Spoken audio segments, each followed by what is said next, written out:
también que muchos precios habían quedado muy altos en una economía muy cerrada y donde la gente en el año 2023 y 2022 lo único que quería era sacarse los pesos de encima. Entonces eso habilitaba en un lugar con una brecha del 170% que muchos precios en pesos, digamos, cazando en el zoológico, subieran más de la cuenta. Claro.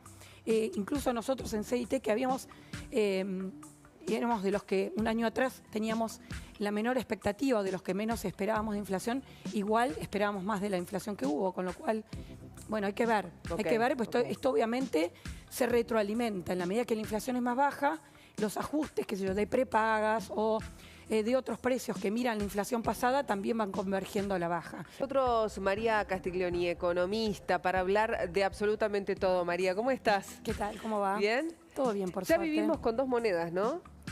Bueno, en realidad en Argentina, de hecho, vivíamos con dos monedas. Sin ponerle el nombre. Vivíamos más con dólares que con pesos. Sí.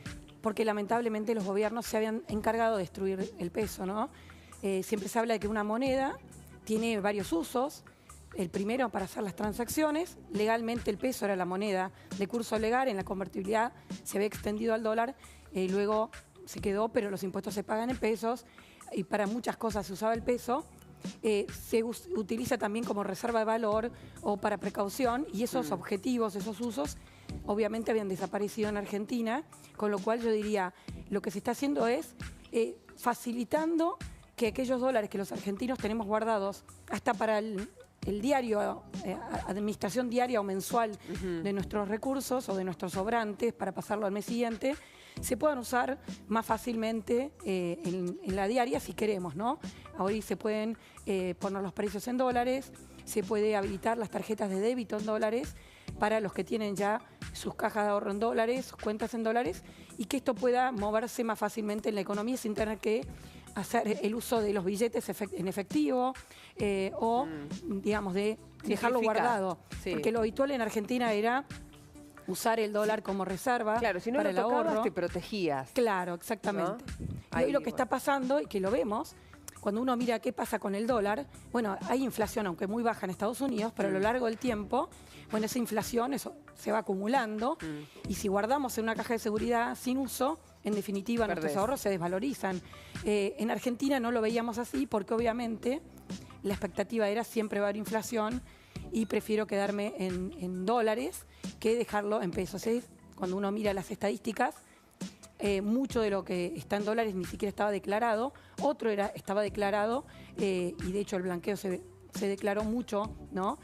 Muchos dólares más, la mayoría está en dólares, más que en pesos, ¿no? Sí. Entonces se está de alguna manera permitiendo que lo que existe se pueda movilizar más fácilmente sin tener que pasar de dólares a pesos, de pesos a dólares. Exacto. Que tiene un costo de transacción, obviamente. Simplificar, ¿no? Todo. Recién mencionabas la inflación. ¿Cómo, a ver, vimos un desaceleramiento de la inflación en estos últimos meses? ¿Cómo crees que va a seguir este 2025? ¿Un dígito para cuándo? Bueno, es difícil saber en qué momento, pero no estamos tan lejos. Pensemos que en el último trimestre del año pasado, todos los meses la inflación estuvo abajo de 3%, entre 2,4 y 2,7.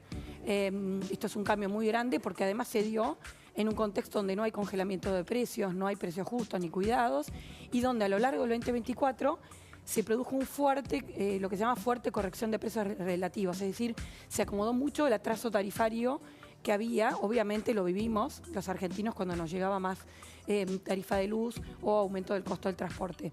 A pesar de eso, digamos, la inflación bajó muchísimo y enero nuestro relevamiento está mostrando que va a ser menor la inflación que en diciembre. Te diría más, probablemente puede estar abajo de 2,5 incluso.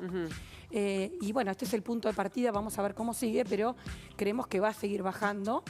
Marzo es un mes que en general tiene alta estacionalidad por el comienzo de las clases, pero que en definitiva el sendero marca que va a ir bajando. ¿A qué ritmo va a terminar? Si esto sigue así, si no hay, digamos, ningún sobresalto que pueda ocurrir por un contexto internacional o por lo que fuere, bueno, ya a fines del año que viene podemos estar acercándonos a eso. Poner una fecha exacta es muy difícil. Pero fines del 2026, ese puede ser. Pero estamos más cerca, porque la inflación va a tender a converger más al 1% mensual, que todavía es de 2 dígitos anuales, pero todo va a depender, porque la verdad es que cuando uno ve la dinámica que hubo en el año pasado, la desaceleración fue más rápida de lo que se esperaba. Incluso nosotros en CIT, que éramos de los que un año atrás teníamos la menor expectativa, de los que menos esperábamos de inflación, igual esperábamos más de la inflación que hubo, con lo cual, bueno, hay que ver, pues esto obviamente se retroalimenta. En la medida que la inflación es más baja, los ajustes, qué sé yo, de prepagas o de otros precios que miran la inflación pasada también van convergiendo a la baja. Sí. ¿Qué pasa con el tipo de cambio? También es un dato que en el corto plazo impacta, porque como justamente pensamos en dólares, la mayoría de los ahorros son en dólares, el salto cambiario o no impacta en muchos precios, incluso en aquellos que no son transables, ¿no? O sea que el Crawling Pegal 1 va a colaborar en ese proceso. La estabilidad de los tipos de cambio financieros también va a ser un determinante en el corto plazo de la inflación. María, ¿y cómo impactaría el levantamiento del cepo? Probablemente segundo semestre, no sé cuándo lo ubicas vos, pero ¿cómo crees que impactaría en ese contexto el levantamiento? Mira, cuando uno mira el sendero que el gobierno está planteando, el objetivo que tienen es levantar el cepo sin que esto genere sobresaltos cambiarios. ¿Qué significa esto? Tratando de separar o de ir sacando todo lo que se llama problema de stocks, o sea, el exceso de pesos guardados que la gente no quería, pero que estaban por el cepo pasado, producto del déficit fiscal y la emisión monetaria, dólares que se debían demandar o mandar afuera, por ejemplo, utilidades y dividendos, u otros pagos de deudas o de importaciones. Mucho de eso ya se fue corrigiendo a lo largo del año pasado, todavía no está todo resuelto. Entonces, en la medida en que esto vaya pasando, la idea es minimizar el efecto que esto pueda tener. Y en definitiva, que la oferta monetaria tenga que ver más que nada con lo que la gente quiere, que eso es en definitiva lo que impacta en la inflación. Por eso lo que nosotros estamos viendo es que más que un levantamiento a partir de un día en particular, va a seguir en estos meses levantamientos de restricciones que hay al acceder a los dólares en el mercado, lo que se llama el mercado o mercado único y libre de cambios o mercado formal. Por lo tanto, yo diría, no debería tener mayor impacto, pero de vuelta, no hay una fecha cierta. Lo que se plantea es que a fin de año ya estarían prácticamente todas las restricciones regularizadas, pero no es que va a haber un día D, digamos, claro. ¿No? María, en relación a eso, hoy se está discutiendo con el fondo, ¿no? Por un lado, la renegociación de la deuda, pero por el otro lado también, ¿cuál es la posibilidad o cómo lo ves vos de, bueno, que se otorgue un financiamiento para engrosar las reservas del Banco Central y así acelerar la salida del cepo? Digo, ¿lo ves viable? Bueno, en realidad puede ser que hayan dólares frescos. Acá la pregunta es cómo se va a usar. O sea, el objetivo, me parece, por lo menos lo que ha planteado el ministro de Economía, es reordenar o seguir reordenando lo que es la deuda del gobierno, del Tesoro, ¿no? Porque mucho de lo que era la deuda del Tesoro, de bonos que se habían emitido a lo largo de los años, finalmente, como el gobierno no accedía a renovarlos a tasas baratas, optó por cancelarla. Pero como no tenía plata, porque había déficit fiscal ya desde el año 2009, lo que se hizo fue emitir un bono. En realidad la deuda se cambió de deuda en bonos por deuda contra el Banco Central. Se le colocaban bonos que no negociaban, no tenían valor de mercado al Banco Central y se le pedían los dólares que tenían las reservas. Eso a lo largo del tiempo fueron de más de 80.000 millones de dólares a partir del año 2010. Y eso lo que fue generando fue un problema en el Banco Central, que era justamente donde estamos mirando qué pasa con las reservas, ¿no? Entonces, lo que planteó el gobierno es parte de esos dólares se utilizarían para que el gobierno cancele deuda, es decir, que mejore el balance del Banco Central y tenga los dólares que debería haber tenido, pero que no tiene porque el gobierno se los pidió prestado. María. ¿Sí? Y eso obviamente, engrosar el balance del Banco Central, bueno, es como una garantía en un país donde estamos acostumbrados a que el Banco Central no tiene reservas y no tiene poder y tiene muchos pesos sin respaldo, ¿no? Creo que ese es un poco el objetivo. Pero vamos a ver cómo sigue la negociación, ¿no?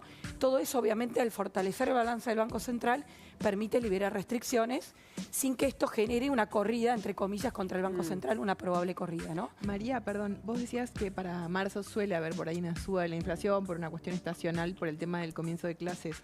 ¿En cuánto crees que podría llegar a ubicarse ese mes si es que se puede hacer una proyección ahora? Bueno, puede ser parecida a la de enero, es decir, no seguir bajando respecto de febrero, pero es difícil estimarlo porque diciembre, que es un mes también de alta estacionalidad, bueno, la inflación no fue tan alta y de hecho cuando uno saca el efecto carne, casi que no hubo un aumento baja más. o una aceleración de la inflación. Cuando uno mira, incluso el componente de turismo se comportó, digamos, más moderado que otros momentos y esto obviamente ayuda el hecho de que la economía está más abierta, ayuda en que haya gente que puede ir a otro lado, la competencia, digamos, con otros destinos y también que muchos precios habían quedado muy altos en una economía muy cerrada y donde la gente en el año 2023 y 2022 lo único que quería era sacarse los pesos de encima. Entonces eso habilitaba en un lugar con una brecha del 170% que muchos precios en pesos, digamos, cazando en el zoológico, subieran más de la cuenta. Claro. Entonces, bueno, eso a veces es difícil de predecir. La realidad es que la economía está mostrando más flexibilidad en los precios de lo que se preveía, ¿no?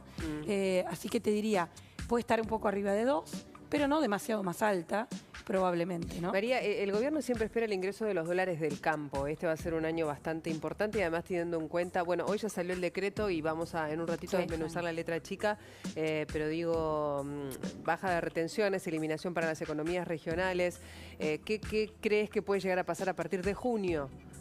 Bueno, primero te diría lo primero, que es hasta el fines de junio. Yo diría esto es más, cuando uno mira lo que pasó el año pasado incluso, el sector del campo tuvo una liquidación récord. Sí. Pese a los precios internacionales que han sido bastante menores, digamos, no fueron favorables para el agro, hubo una buena liquidación. Y lo que esto va a colaborar es que el agro pueda pasar del rojo, porque hoy con la caída de los precios internacionales a suba de costos, prácticamente... Y la sequía, ¿no? Bueno, y en algunos lugares también está afectando ahora la sequía. No daban los números, digamos, no daban las cuentas y había riesgo de que algunos sectores más alejados de la zona núcleo directamente evaluaran no levantar la cosecha porque no le alcanzaba, digamos, el costo de levantar la cosecha era mayor que lo que podían obtener. Creo que esto es un alivio de un impuesto que es claramente muy distorsivo y que habría que eliminarlo, pero que se prioriza el equilibrio fiscal, ¿no? Entonces creo que es una buena señal. Y la gran pregunta es, después de junio, ¿qué va a pasar? ¿No? Y es el debate, ¿no? Si esto va a extenderse o no. En el corto plazo creo que esta medida ayuda tanto al agro como a que se pueda, digamos, optimizar la liquidación del sector. Y esto obviamente ayuda tanto a la oferta de dólares como a la actividad económica, ¿no? Sin duda, habrá que ver si evidentemente se refleja y cómo cierra este año. María, gracias como siempre. No, de nada. Un gusto tenerte.